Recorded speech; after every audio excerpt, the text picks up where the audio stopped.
Okay, makikita po natin dito sa vlog natin ngayon kung gaano katuso si Satanas.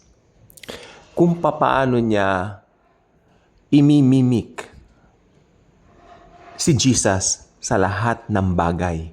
Importante po ito sa lahat ng bagay. At yung pinaka-peak o pinaka-rurok ng kanyang pagmimik sa Panginoong Hesus ay matutupad po sa tribulation. Okay. Kung pag-aaralan mong mabuti ang end times, no? Yung eschatology na tinatawag natin sa ating pastoral studies.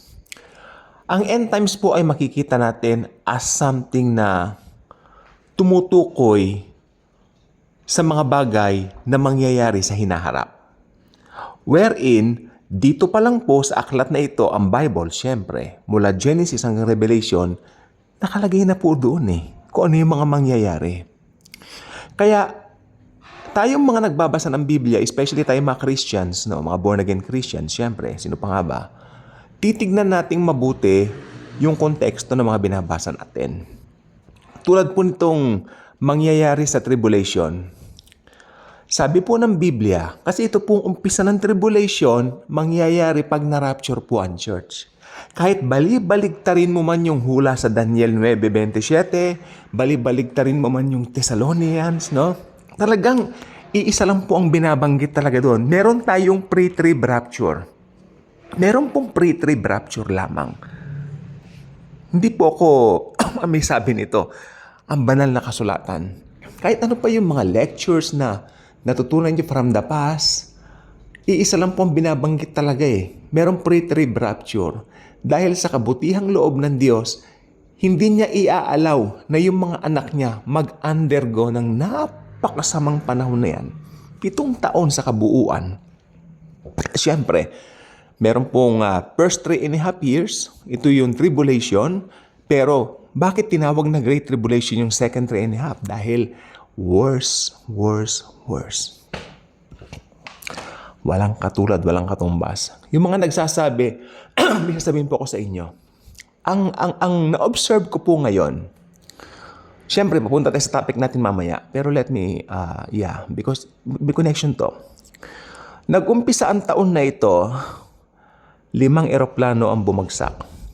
Or should I say, nagkaroon ng mga problema. Tapos, nagka-problema rin ako sa pag-aking, sorry po doon, dighay ko. May mga nagko-comment dito dighay pa more. Oh yes, mas madami pa po. More pa po. More this new year, no? Thank you. So, nakakasad po. It all started 2025. Maraming mga airplanes na nagkra-crash. Tapos, meron pong nangyari, kanina lang po, wildfire. Dito sa California, tumawag naman yung mga pinsan ko, okay naman po sila, awa ng Diyos, no? At, tapos before that, yung po sa Nepal, yung lindol sa Nepal na napakalakas, at hindi pa kasama dyan yung mga lindol sa iba't ibang bahagi ng mundo. No? Marami ako nababasa sa social media. Ano ba ito? Umpisa ng taon, nasa January 9 pa lang tayo, ang dami na. Kaya eto naman pong speculation nila. Nag-uumpisa na raw ang tribulation. No. No, hindi. Ay, ano yan? Bakit may ganyan? Wala, dahil nangyayari lang. Yun lang ang sagot ko. Dahil nangyayari lang. Makinig mabuti. Papunta na po tayo sa rapture.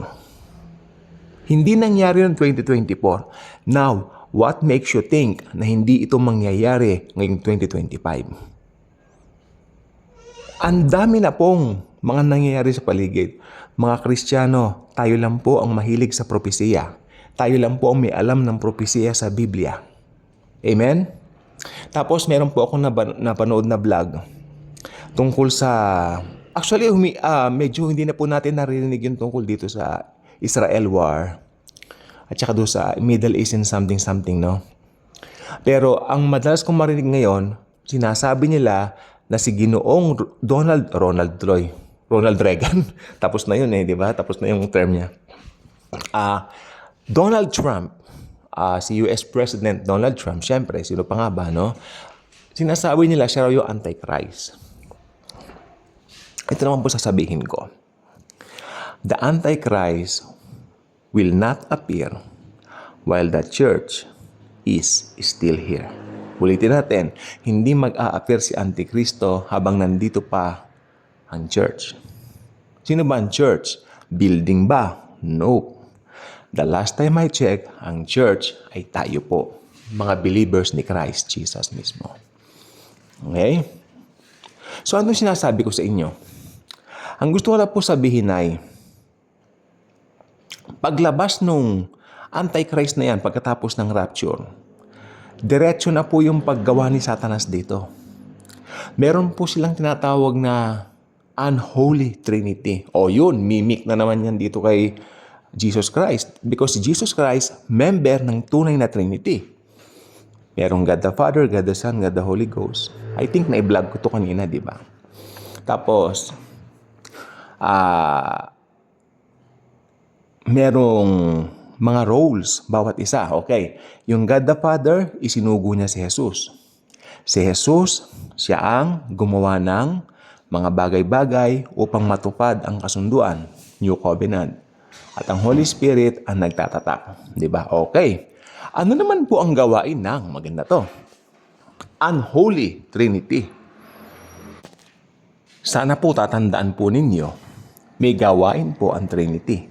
Ang tunay na Trinity. Itong unholy Trinity, tiyak may gawain din po. Okay. Si Satanas ang planner. Amen? At yung Antikristo, yan po ang gagawa ng mga bagay-bagay. Dito sa lupa, yan ang kanyang parang pinaka-dami, no? Na gagamitin niya. At ang Antichrist at yung false prophet, pangatlong member ng unholy trinity, ito po ang magtuturo. Ito ang magtuturo sa mga tao para sambahin ang Antikristo. Ganyan ang gawain ng Holy Spirit ngayon. Tandaan nyo, ang Holy Spirit ang nagko-convict sa mga tao para malaman nila ang kanilang mga kasalanan so that they can or they will indeed turn to Christ for salvation. Yan po ang gawain nila. Kaya ito po, unholy trinity, matindi po ang panlilin lang nito doon sa mga maiiwan, no? Na mga walang alam sa Biblia. Sobrang saklap, kakilakilabot ang kahihinatnan ng mga tao na magpapatatak ng 666. Alam niyo katumbas noon, mga kaibigan, mga kababayan ko, impyerno. Hindi lang po sa Hades. Gehenna hell. Pananakot ba itong mga video, mga vlogs na ganitong ginagawa natin? Hindi po. This is a love video. Video na nagpapakilala ng tunay na pag-ibig ni Jesucristo sa mga tao. Jesus died on the cross. Una, makinig po mabuti, para iligtas tayo sa mga kasalanan natin. Pangalawa, para bigyan tayo ng buhay na ganap at kasiyasiya. Ibig sabihin, health is wealth. Binigyan tayo ng health. Binigyan tayo ng magandang pangangatawan, malusog na pangangatawan, dahil doon sa kamatayan niya sa cross ng Kalbaryo. At binigyan din niya tayo ng kapayapaan ng pag-iisip. Ang kapayapaan po ay galing sa Diyos. Hindi gusto ng Diyos na nababagabag ka. Hindi gusto ng Diyos na nalilito ka. At lalong hindi gusto ng Diyos na naghihirap ka. Kaya gusto rin ng Diyos, gusto ng Panginoong Yesus, ikaw ay managana. Tandaan po ninyo na itala sa John 10:10. Diba? Ako ay pumarito upang bigyan kayo ng buhay na ganap at kasiyasiya.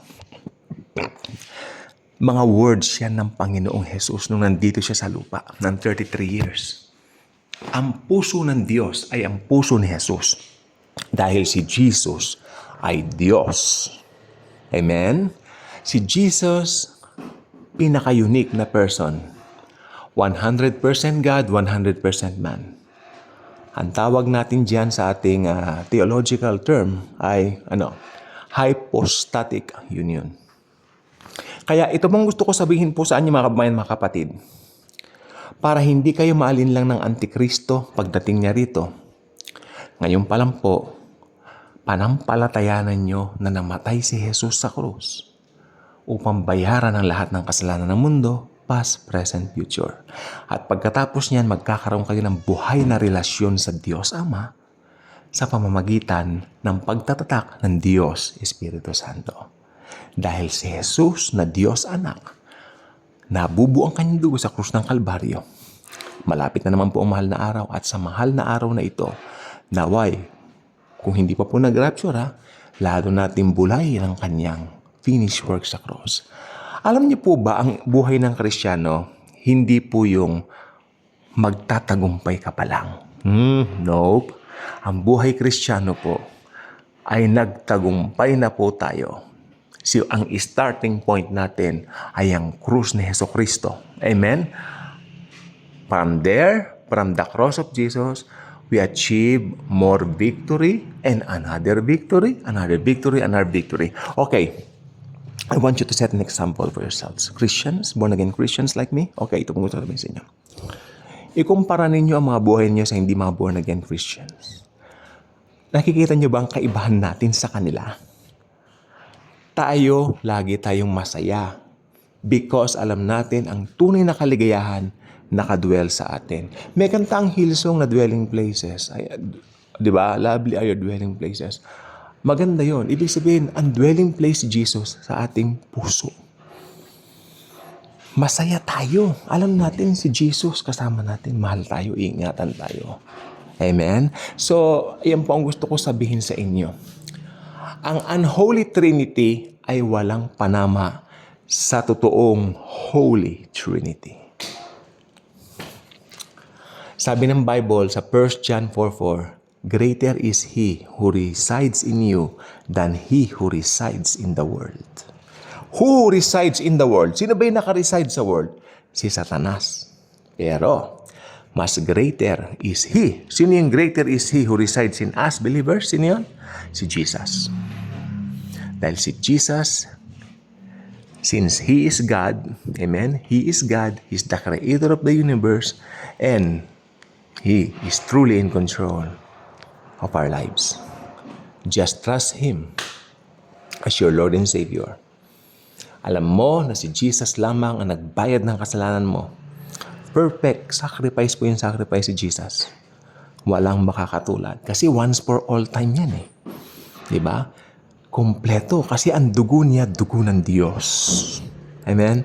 So, kung sino man ang maniniwala na si Jesus ay namatay sa krus para bayaran ng kasalanan natin, past, present, future, magkakaroon ng buhay na walang hanggan.